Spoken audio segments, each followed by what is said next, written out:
I want to discuss a vexing issue that we've had with some latex printers regarding panel printing. There are considerations that you should know before you try to print longer panel jobs. We have a system. I've written the system out for you. We're also going to have nice details on the slides going through these and step by step. But I want to explain, particularly for wall covering printers and fleet panel printers. If you're doing a lot of panels, this is important. This will help you. We feel that these steps, although some of them seem a little fastidious, every little detail matters when you're doing a large panel job. You have to check off this list. This list will help you, going through these steps, consistently print accurate panels in very tight requirements. But you have to go through the steps. So let me explain them to you. They're fairly straightforward. I think when we're done, they'll all make sense. This is how you do panel printing. Now, there's another part of this video which I'm going to introduce a new tool, an assembly part that we've introduced. This assembly, which we call a counterweight assembly, sometimes I call it a cantilever assembly, is an attachment to the dancer bar that reduces the tension significantly for the take-up roll. Now, I have 4 printers that I print with in the demo center in Alpharetta, Georgia, and I don't need this.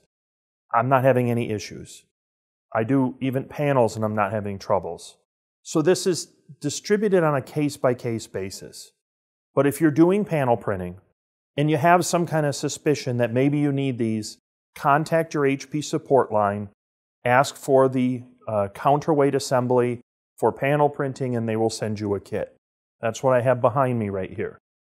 So we're going to get to this in a moment. I have not put this onto the printer, mostly because I wanted to show you what it looks like in the box and what the parts are, just so you have an idea what you're going to get. It has a handy instruction sheet on it. It's very easy to use. It walks you through the steps. It's probably a half an hour tops. It's a can't-miss assembly. But if you're going to do panel printing and you feel that that's very important, order this assembly. We'll send it to you. Again, it's an outlier. It's not for everyone. It's just for people doing long panel jobs, particularly wall covering and fleet graphics. So we have an answer for you. Okay, to start, first, you want to make sure that your skew, when you load this in, is very tight. You do not want to lose skew. Now, I do a manual load, and the default settings, I believe, are 118. What you want to do is change that from 118 down to 40. 40 is going to be very tight, and it's going to be a little frustrating because you're going to load the material in, you're going to get it perfectly straight, you're going to drop the little blue lever, and it's going to say, nope, do it again, and nope, do it again. It takes a little feel for it for you to get it right, and it may take a few times, but it's worth doing. Now, you may not need 40, which is very tight, but you want to tighten it up from the default settings. You want to make sure that your skew, the tolerances, when this material rolls straight down, are very tight. You don't want any drift on this thing. We're going to load this up onto a take-up roll, and we're going to run, let's say 10 panels, 10 feet tall, 48 inches wide. And you definitely don't want to have troubles with skew. That has to be very accurate. Panel printing is all about precision. So, number 1, tighten the skew setting. Number 2, make sure that your core, the tip of your core, is flush. Oftentimes I've seen cores where this isn't completely flat. It's a little uneven. And then when it pushes up against that black spindle cap, it isn't right up against it. There's some play there. You don't want any play. So make sure this is nice and flush against that spindle cap. You do not want any drift and you don't want any play in it. So that's key. If you have to, cut it down. Most of the time this will not be an issue, but I have seen that where the material is not quite on the core, or the core is not quite cut flat and the material is off from it a little bit, and that causes some issues. Next, you're going to want to put the roll on the inside position. You have two positions on this spindle. You have the outside, and then you have the inside. You want to put it on the inside. Most panel printing is 54 inches, especially for wall covering. Probably also true of most vehicle wraps. Most vehicle panels would be a 54-inch roll. There are some 60-inch cases. Those can also go on the inside. So make sure you place it in that position. All right. Next, use the counterweight. This is the counterweight assembly. Essentially, it attaches down at the bottom of the dancer bar. The instructions are very clear. Here's the hardware assembly that comes with it. Comes in a box, it looks like this. And then these are the weights. What we're doing, in effect, so you understand it, and this is all very self-evident when you get the box. What you're doing, in effect, is we are trying to reduce the weight from the dancer bar as much as possible. We want to put as little pressure onto the panels, onto the roll, as we possibly can. We want just enough to have it go through the printer.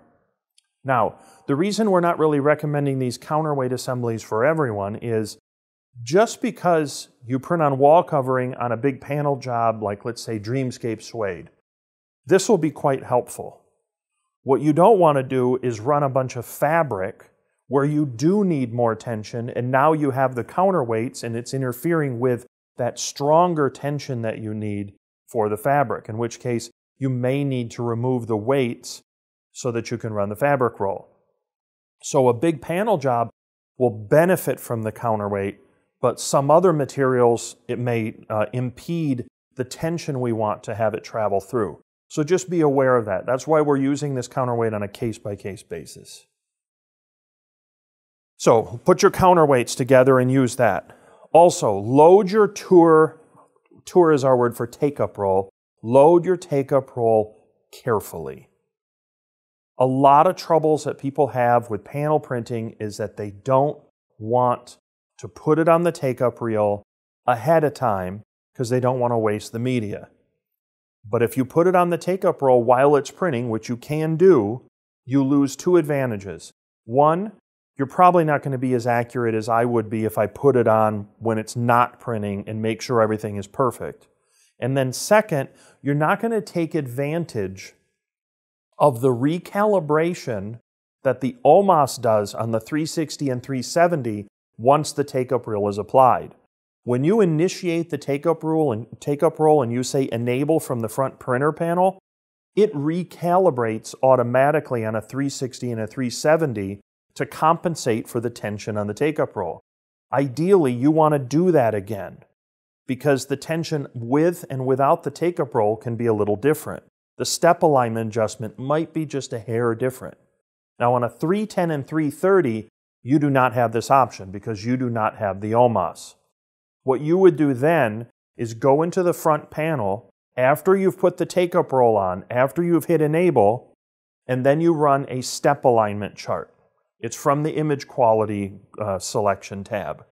That step alignment chart is going to show you a print chart that goes from darkest on the two sides to the lightest point. You're going to choose the number on the lightest point. In my printers, it's usually like -1 or -2. But it's a little different because normally it's 0 with no take-up roll. So obviously the take-up roll is having a little bit of an effect. This is going to be more negligible if you use the counterweights because they're putting very little pressure now through the dancer bar.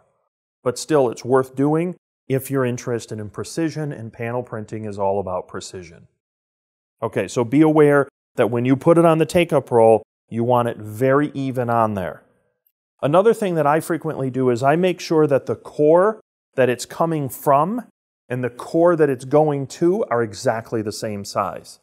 I want to duplicate the top roll and the bottom roll as much as possible. I want a perfect straight down travel path with no variations and no fluctuation in skew. Now, the next one is choose a media-specific preset from the media locator, or build your own. But look at the media locator. So for example, if you were to go to Dreamscape Suede, we have a preset for that on the Media Locator. What you're looking for is something that's real specific. We have, especially for PVC wall coverings, very specific temperatures and vacuum settings. If your temperature is too warm, it can deform the media or allow it to stretch a little. If your vacuum is too strong, it may impede the free flow of the media across the platen. These things become, dialing in your preset is more important when you're running a panel job than it is if you're just running any old adhesive vinyl for some decals.